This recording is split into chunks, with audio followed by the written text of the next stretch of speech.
누가복음 2장 8절부터 14절 다 같이 한 목소리로 합독하겠습니다.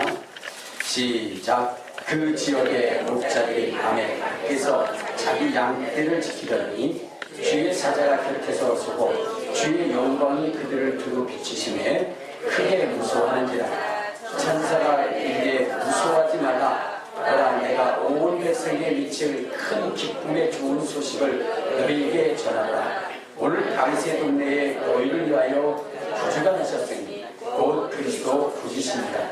너희가 가서 강보에 쌓여 그 위에 누워있는 아기를 보니 이것이 너희에게 표적이라 하더니 그러니 수많은 천군이 그 천사와 함께 하나님을 찬송하였는데 지극히 높은 곳에서는 하나님께 영광으로 땅에서는 하나님의 기뻐하심을 다른 사람들 중에 평안하다 하니라. 아멘.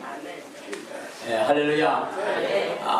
하나님께서 이 우주를 만드시고 또 지구를 만드시고 이 땅에 사람이 있게 하셨습니다.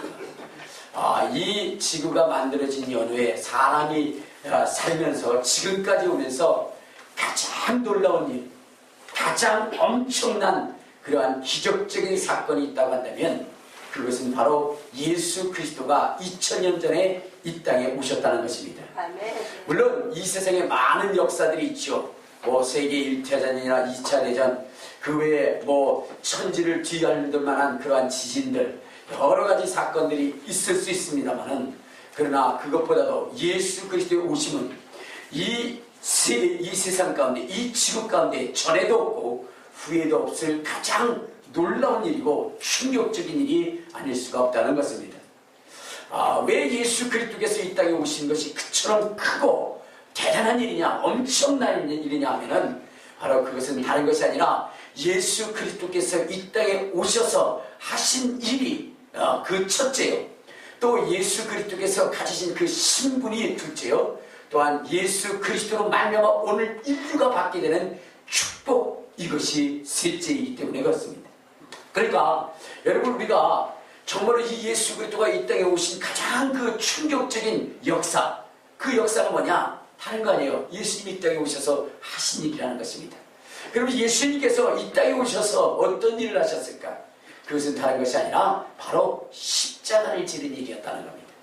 예수님께서 이 땅에 오셔서 하신 일이 무엇이냐? 십자가를 지는 거예요. 근데 여러분, 이 십자가를 지는 일이 그렇게 큰 일이고 대단한 일이냐라고 생각할지 모르지만, 여러분, 이 세상에서 가장 잔혹하고 참혹한 그런 형벌이 있다면 그것이 바로 십자가의 형벌이라는 것입니다. 십자가의 형벌이라고 하는 것은 대단히 무섭고 두려운 형벌이에요. 그래서 이 로마도, 이 십자가의 형벌을 실행했던 이 로마도 이 십자가의 형만큼은 자국민에게는 하지 않았어요. 자국민에게는 하지 않았고 정말로 식민지민으로서 가장 잔혹하고 잔인한 일을 행한 자에게 바로 실행되어졌던 형벌이 바로 이 십자가라는 것입니다. 그만큼 이 십자가의 형벌은 극악 무도한 자에게 바로 가해지는 형벌이고 가장 고통스러운 그러한 형벌이라는 것입니다.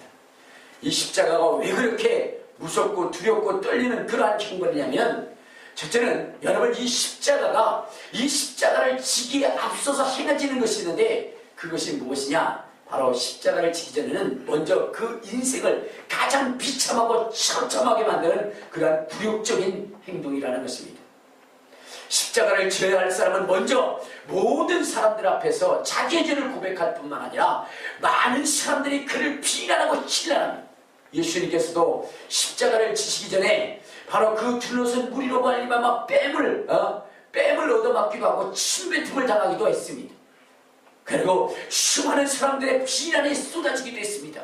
바로 십자가를 지는 사람들은 이러한 굴욕과 이 처참하고 비참한 이 굴욕적인 일을 경험해야 되는 거예요. 그런 연후에 그가 당하는 것이 무엇이냐면 바로 40에 하나 감한 그 채찍을 맞는 것입니다. 여러분, 십자가를 지기에 앞서 먼저 40에 하나 감한 39대의 그 채찍을 맞게 되는데, 왜 40에 하나를 감한 채찍이냐면, 여러분, 이 채찍은 바로 40대를 맞으면 그 사람이 거의 다 죽습니다. 대부분의 사람들이 죽기 때문에 그 죽음 직전에 가기까지 바로 죽음 일보 직전에 가기까지 하는 그러한 그 채찍을 가는 것입니다. 그럼 이 채찍이 어떤 것인데 그럴까요? 바로 이 채찍 끝에는 바로 나무 뼈 조각이나 그 다음에 이 쇠 조각을 달았어요. 그래서 그 채찍으로 등허리를 딱 때리는 순간 바로 이 뼈 조각과 쇠 조각은 사람의 뼈가 있는 곳까지 깊숙한 곳까지 팍 박혀 들어갑니다. 그렇게 묻혀 들어가 있을 때 그때 이 채찍을 확 잡아당기면 그 뼛속까지 들어갔던 그 뼈 조각이 그 다음에 그 쇠 조각이 긁어나오면서 살점을 떨어져 나가게 하는 거예요. 그리고 나면 그 속에 있었던 피가 막 분물 터지듯이 확 터져가지고 그래가지고 온 주위를 큰거리 적시는 것입니다. 그러니까 피가 뿜어나오는 거예요. 그러니까 이것을 40대 맞고 나면 여러분 대부분의 사람들이 다 죽는 것입니다. 십자가의 형벌은 그 십자가의 앞에서 반드시 이 형벌을 이 채찍을 당해야 되는 것입니다. 39대의 그 채찍을 맞고 나면 여러분 등허리는 완전히 걸레 조각이 되고 그 뿌려진 그 피는 여러분 그 주변을 완전히 큰건하게 적시게 되는 것이고 그리고 사람은 혼전의 고통 직전에까지 가게 됩니다. 이러한 상태에서 십자가를 지고 골고다 선상으로 올라가는 거예요. 자기가 죽어야 할 그 십자가, 자기가 박혀야 할 그 십자가를 지고 바로 죽음의 언덕을 올라가는 것입니다. 근데 그때 올라갈 때 단 한 방울의 그 자비도 없이 물 한 방울에 그러한 자비도 없이 그 타는 목마름을 가지고 골고다 선상까지 올라가는 것이 십자가의 형벌입니다. 그리고 그 골고다 선상에 올라가서는 이제는 여러분 그 자기가 메고 온 십자가에 못 박히게 되는 거예요. 우리가 십자가에 못 박히다 보면은 이 손바닥에 못을 박힌 줄 아는데 그렇게 되면 대부분 찢어집니다. 그래서 십자가에 못 박힌 못이 어디냐 하면은 요 사람 요 손목 사이에 있죠. 여기에 십자가에 못을 박았다라고 그렇게 얘기를 해요. 한번 이렇게 눌러보시길 바랍니다. 여러분 거긴 건드리기만 해도 아픈 통증이 있는 것이 거기에 굵은 대못이 뚫고 들어가면 완전히 사람들이 자지러집니다. 자지러져요. 그러한 그 고통을 느끼는 것이 십자가고 또 그 십자가에 매달렸을 때 피가 빠져나갈 때 여러분 인생에서 피가 다 빠져나갈 때 이 머리가 깨지고 뿌개지는 그러한 고통을 느낀다고 합니다. 근데 그 고통이 하루 이틀에 끝나는 것이 아니에요. 어떤 사람은 일주일, 어떤 사람은 15일 동안 그곳에서 매달려서 그 고통을 겪게 되는 것입니다. 여러분 우리 주님이 이 십자가를 지신 것입니다. 이 십자가를 진 거예요.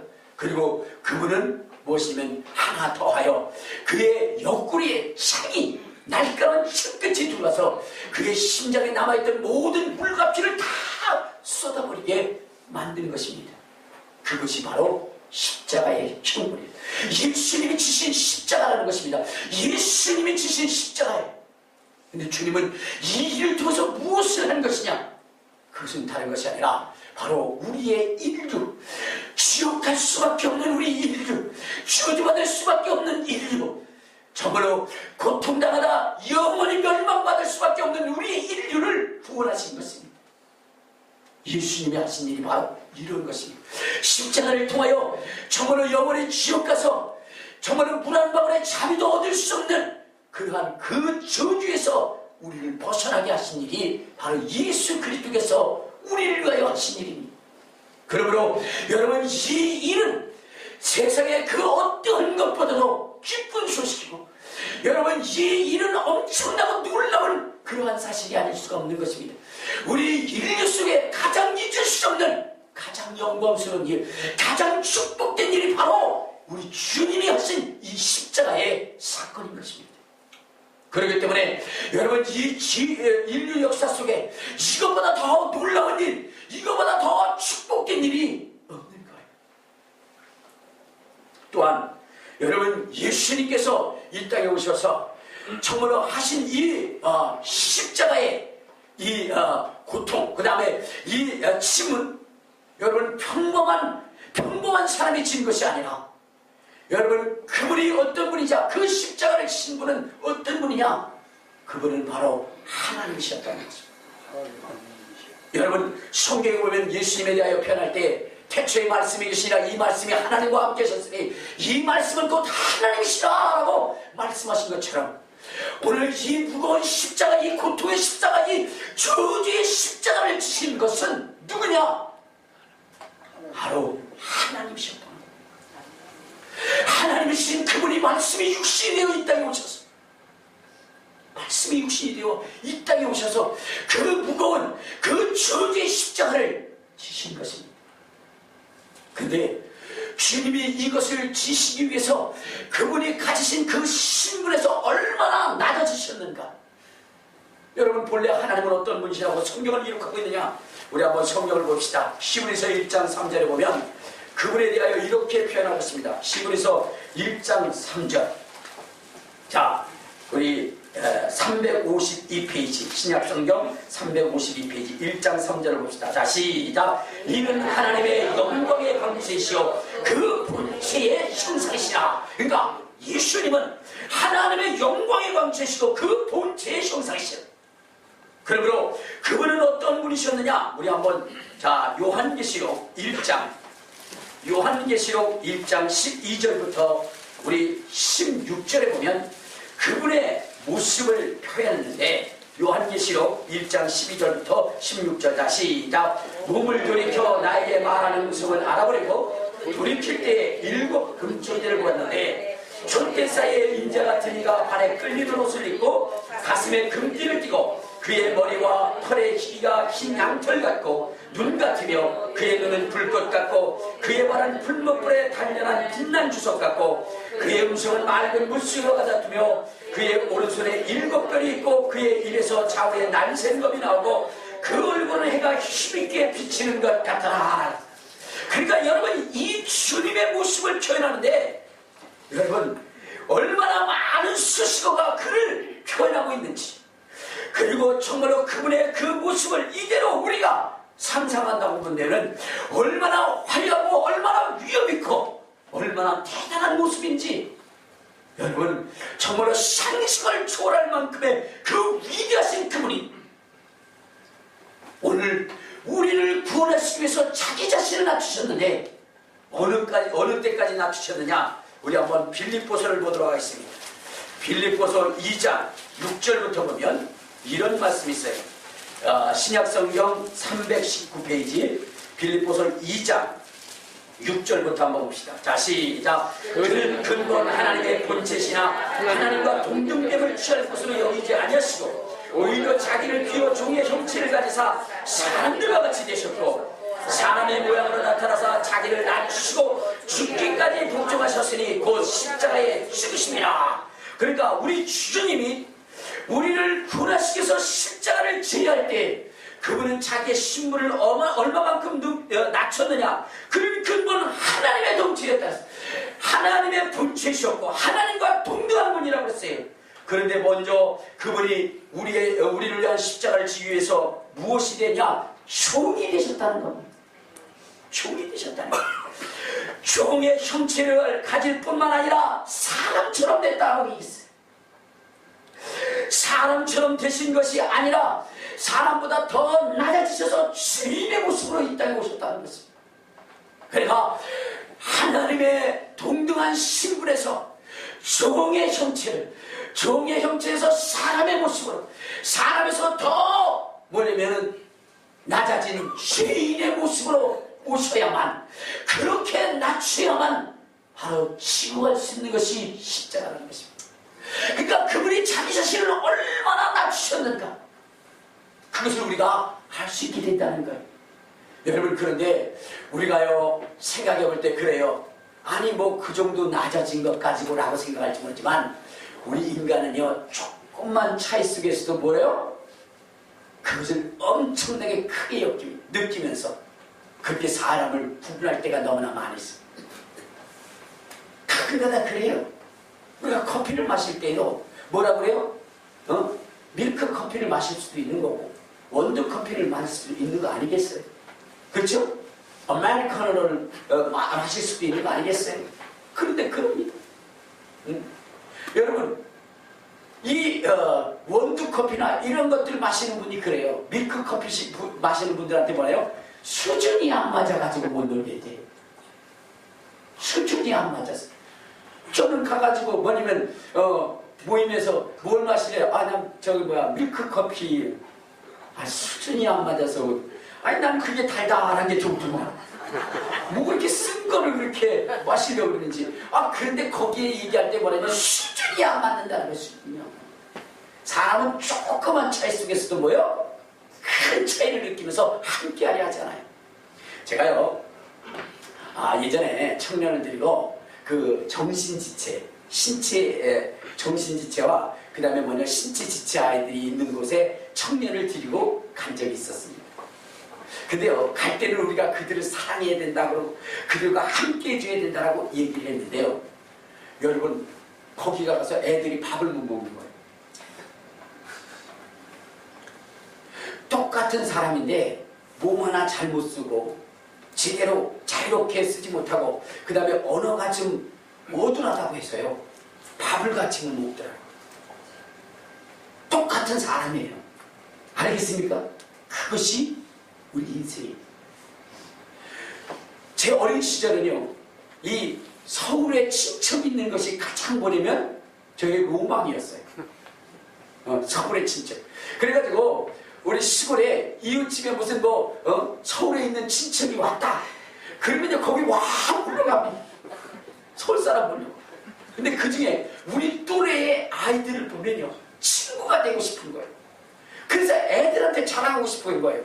나도 서울에 친구가 있대. 이게 굉장히 큰 자랑이거든요. 그래가지고 옆집에 뭐냐면은 친척 친척 아이가 왔는데 저랑 같은 그런 학년이었어요. 그 걔하고 친구를 하려고 나름대로 정신을 다해가지고 그래가지고 집에 있는 것을 어머니한테 욕먹을 각오를 하고 그리고 귀중히 여기는 것을 가지고 갔어요. 그리고 걔한테 줬어요. 나는 걔가 덥석 받아먹어서 너무나 고맙대. 친구하지 또가 어째 그래. 나 이럴 줄 알았어요. 안 먹어요. 주는데 안 먹어요. 왜 그렇죠? 더러워서 못 먹게 돼요. 왜냐면 여러분 그때 우리는 시골에서 막 살다 보니까 어때요? 흙으로 같이 살잖아요. 그쵸? 여러분 흙과 같이 살고 완전히 거의 때와 같이 살잖아요. 그래가지고 남들이 금목걸이 할 때 우리는 때목걸이를 하거든요. 여러분 여기 어린 시절 시골에서 보면은 여기 우리 애들 친구 중에 여러분 때목걸이 하지 않은 애들이 없어요. 좀 깨끗하던 애가 하나 정도는 반드시 합니다. 웬만하면 3-4개 정도는 다 갖고 다녀요. 근데 그런 모습으로 가서 뭐냐면 음식을 손에다 잡아서 줬니 여러분 걔네들이 먹겠어요? 안 먹습니다.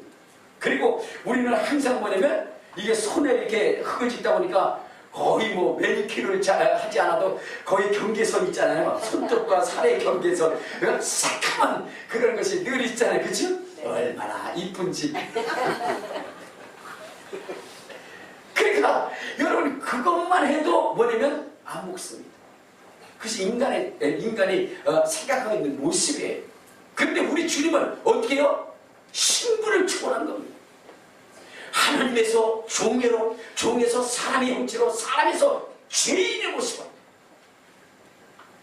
그렇게 내놓으셔서 그래서 우리의 친구가 되어주신 것입니다. 우리를 구원해 주신 것입니다. 그러니까 그분의 그 신분이 정말로 낮아질 때로 낮아져서 우리 속에 왔다 가니 이보다 더 엄청난 기적이 어디 있고 이보다 더 놀라운 일들이 어디 있겠느냐. 여러분 그분은 우리와 함께 할 수 있는 분이 아닙니다. 지난번에 송영길 씨가 그런 얘기를 했어요. 뭐냐면 박근혜 대통령이 어디면 인천에 오셨을 때 그때에 뭐라 그랬어요? 그 변기를 바꾼 그러한 이야기를 합니다. 그게 얘기거리라고 그걸 얘기를 하고 있는지 나는 이해를 못했는데 근데 어쨌든 얘기를 합니다. 그런데 여러분 그 변기를 바꾼 이유가 무엇일까? 여러분 똑같은 사람인데 그분은 뭐죠? 대통령입니다. 대통령이기 때문에 어떻게 돼요? 그에게 조금은 그 신체적 이상도 생기지 않기 위해서 철저하게 보호하는 것이 그것이 뭐요? 바로 대한민국이 해야 할 의무입니다. 여러분, 하나님의 아들이신 그분이 여러분 이 땅에 오셨다면 얼마나 철저하게 그를 경호해야 되고 얼마나 그를 정결하게 만들어야 되겠습니까? 근데 우리 주님은 그것을 다 초월하시고 사람과 같이 되었고 주인의 모습으로 오셔서 우리를 위해서 십자가를 져주신 것입니다. 그러니 이 일이 얼마나 놀라운 일이고 얼마나 엄청난 일인가를 우리는 알아야 돼요. 근데 우리는 그것에 대한 감사가 없습니다. 그것에 대한 기쁨이 없습니다. 이것이 문제인 것입니다. 또한 여러분, 예수님의 이러한 신분의 문제가 정말 우리를 놀랍게 할 뿐만 아니라 또 하나는 무엇이면 그분으로 인하여 우리의 인생, 지옥갈 인생이 받은 축복입니다. 예수님을 받아들이는 순간, 예수님을 오시는 순간 여러분 엄청난 기적들이 일어났습니다. 주님이 이 땅에 오셔서 정말로 그분이 가실 때 그 오신 그분을 받아들일 때에 병든 자가 치료받았습니다. 가난한 자가 부하게 됐습니다. 정말 신음하는 자들이 그 속에서 자유와 평안을 얻었던 것이었습니다. 놀라운 기적의 역사들이 나타나게 된 것입니다. 오늘 한번 성경을 보도록 하겠습니다. 어디를 보시냐면 누가복음. 자, 누가복음 1장에 보면 1장 46절부터 자, 우리 50절까지 한번 봅시다. 누가복음 1장 46절부터 50절. 자, 시작. 마리아가 이르되 내 영혼의 주를 찬양하며 내 마음이 하나님 내 구주를 기뻐하였으면 그의 여종의 비천함을 돌아보셨습니다. 보라 이제 흐르는 만세의 날을 복이 있다 일컬이르다. 능하신 이가 큰 일을 내게 행하셨으니 그 이름이 거룩하시며 극일하심이 두려워하는 자에게 대대에 이르도다. 할렐루야. 할렐루야. 그러니까 오늘 여기서 말씀하시기를 뭐라냐, 이 마리아라고 하는 사람이 주님을 찬양합니다. 그가 주님을 찬양하는 이유가 무엇일까? 그것은 다른 것이 아니에요. 그 마리아는 비천한 여인이었어요. 저 나사렛, 정말로 저 나사렛에 아무도 알아주지 않는 비천한 여인이었습니다. 그런데 오늘 이 여인 속에 누가 왔느냐? 예수님이 오신 것입니다.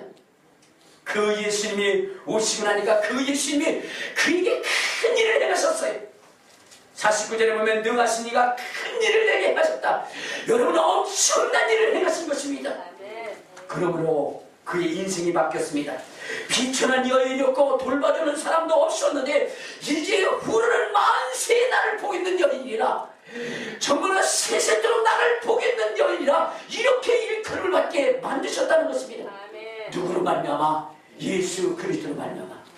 오늘 예수 그리스도가 이 땅에 오심은 바로 우리에게 이러한 능하신 일, 크신 일, 귀한 일, 위대한 일을 하시기 위해서 이 땅에 오신 것입니다. 아멘. 그분을 모시면, 그분을 받아들이면 여러분의 인생 가운데 놀라운 기적의 역사가 이루어질 것입니다. 아멘. 여러분 예수님을 받아들이면 여러분 정말로 자살하려고 했던 사람들이 도리어 희망과 소망의 전도자가 되게 되고, 정말로 가난하고 궁핍한 인생이 한 끼를 해결할 수 없었던 그 인생이 정말로 남을 베풀고 수만 수천의 영혼들을 먹일 수 있는 그러한 인생으로 변화되어진다는 것입니다. 또한 하나님을 만나게 되면, 예수님을 만나게 되면 정말로 비려고 남나는 인생, 정말로 손가락질밖에 받을 수밖에 없는 그 인생이 지구한 위치에서 정말로 남을 선도하고 이끌 수 있는 그러한 지도자적 역량을 행할 수 있는 사람이 된다는 것입니다. 여러분 한신대학교의 총장이었던 오영석 총장님이 바로 그런 분입니다. 그는 저 해남의 정말로 땅끝 마을에 정말로 가장 초라하고 가장 가난한 그러한 모습의 가정에서 태어났습니다. 여러분 자기의 땅도 없어 그저 남에게 일을 해주고 거기에 주는 품값으로 근근덕신 자식을 먹일 수밖에 없는 그러한 가난한 집이었어요.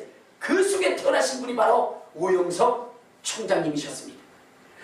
그가 정말로 그렇게 높은 지위, 여러분 대학 총장이라면 사회적으로 보면 장관급, 차관급에 이르는 그러한 그 수준에 이르는 거예요. 그러니까 여러분 그러한 그 수준에 이를 만큼 그를 높여놓은 것은 다른 것이 아니라 바로 그가 예수 그리스도를 만났기 때문이고 예수께서 그를 그렇게 높이신 것입니다. 모습의 아들로 끝날 정말로 비참하고 처참한 인생이 주님을 만남으로 예수님을 만남으로 그의 인생이 변화되어진 것입니다.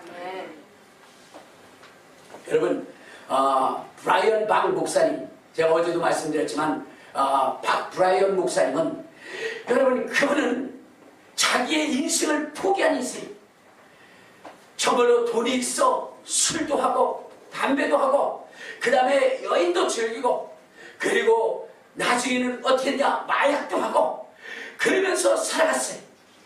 근데 그의 인생의 마지막은 바로 무엇이냐 자살이었어요. 자살했어요. 이 세상에서 즐길 것 다 즐기고 하다가 할 것 다 하다 보니까 결국은 뭐냐 그가 선택한 것은 자살이었어요. 그런데 여러분 이러한 이 자살할 수밖에 없는 이 인생이 주님을 만나고 나니까 여러분 이제는 새로운 소망과 새로운 길을 여는 사람이 되었어요. 절망 속에 있는 사람들에게 소망과 희망을 주는 사람이 되었어요. 정말 지옥간 인생들에게 하늘나라로 인도할 수 있는 그러한 위대한 인물로 바뀌어주게 될 것입니다. 여러분 홀리데이 호텔이라고 하는 거기에 이름이 뭐냐면 캐먼스 윌스라고 하는 회장이 있어요. 근데 이 캐먼스 윌스 회장도 정말로 회사에서 무능하다고 쫓겨났어요. 회사를 다니는데 무능하다고 그렇게 쫓겨났어요. 그래서 이제 그가 할 수 있는 일은 자살밖에 없었어요. 지뢰할 그때에 정말로 그가 예수님을 만났고 예수님을 만날 뿐만 아니라 하나님의 지혜와 능력으로 정말로 엄청난 사업을 해서 많은 물질을 벌었고 그리고 모든 사람들에게 희망과 소망을 주는 그러한 사람이 된 것입니다. 여러분 자살할 수밖에 없는 인생이 그의 인생의 역전을 통해서 가장 위대한 인물로 바꾸게 하시는 이가 누구냐 바로 예수 그리스도라는 것입니다. 아멘. 볼 수 없었던 바디메오가 볼 수 있게 되었고 들을 수 없었던 주머니가 듣게 하고 정말로 지옥을 갈 수밖에 없었던 그 인생이 저 영원한 천국의 소유인데 천국을 소유하는 자가 되고 하나님의 자녀가 될 수 있는 이 위대한 변화는 오직 예수 그리스도를 통해서 이루어졌다는 것입니다. 아멘. 나는 오늘 여러분들이 이 예수를 만나시길 바랍니다. 아멘. 정말로 하늘의 기적을 땅의 표적을 일으키게 하신 이 예수를 여러분이 만난다고 한다면 여러분의 인생 가운데도 놀라운 기적의 역사가 이루어져 날 줄로 믿습니다. 아멘. 그 기적을 체험하시기를 주님의 이름으로 축원합니다. 아멘. 주님의 이름으로 축원합니다. 아멘. 그분을 만나시기를 주님의 이름으로 축원합니다. 아멘. 그분을 모셔드리기를 주님의 이름으로 축원합니다. 아멘. 그분을 통하여 여러분의 인생의 삶이 변화되어지기를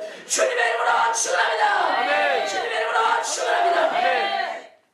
비천한 인생, 나약한 인생, 그 인생 속에 만세의 복되다 할 수 있도록 그렇게 만드신 그 예수를 우리가 만나야 되는 거예요. 아멘. 그런데 여러분들 주님을 만난다는 것이 무엇일까요? 그런 변화를 이끌어낸다는 것이 무엇일까요? 그것은 다른 것이 아니라 여러분 그분의 말씀을 내 심령 속에 받아들이는 거예요. 아멘. 그분의 말씀을 내 심령 속에 받아들이고 내가 그것을 날마다 인정하는 것입니다. 아멘. 그것이 그분을 받아들이는 거예요. 아멘. 입술로만 우리가 그분은 나의 주인입니다 라고 하는 것이 아니라 그분의 하신 말씀을 내 가슴 속에 내 뼛속 깊이 알아채고 그것을 지켜야 해가려고 몸부림칠 때 주님은 우리 속에 역사하셔서 하나님의 기적을 하나님의 능력을 나타내게 되어져 있는 것입니다. 아멘. 한마음교회에 이옥매 할머니라는 분이 계셨어요. 그분은 예수를 믿지 않는 분이었어요. 그런데 따님이 어머니가 너무나 불쌍한 거예요. 왜냐면 저리다 살다 가면은 지옥 갈 수밖에 없는데 우리 엄마를 천도할 수 있는 방법은 뭘까? 오랜 고민하다가 엄마한테 그렇게 부탁을 했어요. 엄마, 내 부탁 하나만 들어줘. 내 그게 뭔데? 교회 가죠. 싫어. 교회 가자는데 계속 가라는 게 아니라 10번만 딱 가죠. 10번만 가서 교회 가서 아무런 것을 체험하지 못한다면 그렇다면 어떻게 돼요? 그 다음부터는 오지 않아도 돼. 그 다음부터는 나도 전도도 하지 않을게. 그 이야기를 듣고 이 엄마가 딸의 소원을 들어주기로 했어요. 그래, 10번만 가자. 그래가지고 교회에 갔습니다. 교회 가가지고 맨 앞자리, 그러니까 2번째 자리에 앉았어요. 거기에 딱 앉아가지고, 그래가지고 그분이 한 것이 뭐냐? 잠을 보냈어요. 예배가 시작되고 목사님의 말씀이 증거될 때 그는 잤어요. 자고 나서 예배가 끝난 다음에 깨어나서 가려고 하니까 어떻게 됐어요? 한 번은 왔는데 미안할 거예요. 앞에 와서 잘 가니. 그래서 양심이 있어가지고 2번째 올 때는 중간 정도에 가서 앉았어요. 중간 정도에 앉아가지고 또 예배를 드립니다. 근데 또 한 것이 뭐요? 또 잤어요. 그게 또 미안해요. 그래가지고는 이제는 뭐냐? 뒤쪽으로 갔습니다.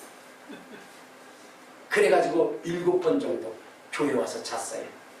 그러던 어느 날 목사님이 말씀하시는 거예요. 예수님이 이 땅에 오셔서 채찍을 맞으시고 십자가에 죽으시고 그분은 죽으실 뿐만 아니라 다시 살아나셨는데 그분을 모셔드리면 그러면 하나님의 놀라운 역사가 일어난다는 소리가 그의 귀에 들렸어요. 근데 하나님을 모시는 것이 무엇이냐? 그것은 하나님의 말씀을 듣는 것이 하나님의 말씀을 외우는 것이고 그 하나님의 말씀을 믿는 것이라서 그래서 그는 하나님 앞에 기도했어요. 하나님, 나는 초등학교도 못 나왔는데 많은 사람들한테 무시를 당했어요. 그런데 성경에 보니까 세상 학문은 초등학문이라 하나님의 말씀은 뭐요? 지혜의 근본이라 했습니다. 내가 세상으로부터 정말로 멸시와 천대를 받았던 그 사람을 이 성경의 말씀을 통해서 내가 위로받게 하고 능력을 얻게 해달라고 그러면서 기도하면서 하나님의 말씀을 외우기 시작했어요. 그 외운 말씀이 뭐냐? 시편 19편 바로 7절부터 있는 말씀이에요. 7절부터 11절에 있는 말씀. 여호와의 율법은 완전하여 영혼을 소생시키고 여호와의 증거는 확실하여 우둔한 자를 깨끗게 하며 여호와의 교훈은 정직하여 마음을 기쁘게 하며 여호와의 계명은 순결하여 눈을 밝게 하시거든. 여호와의 도는 영혼까지 이르고 여호와의 법도는 다 의로 깨끗하여 다 의로우니 금곧 많은 금보다 더 사모할 것이요 꿀과 송이꿀보다도 더 달려다. 또 주의 종이 이것으로 경고를 받고 이것을 지킴으로 큰 상을 받느니라.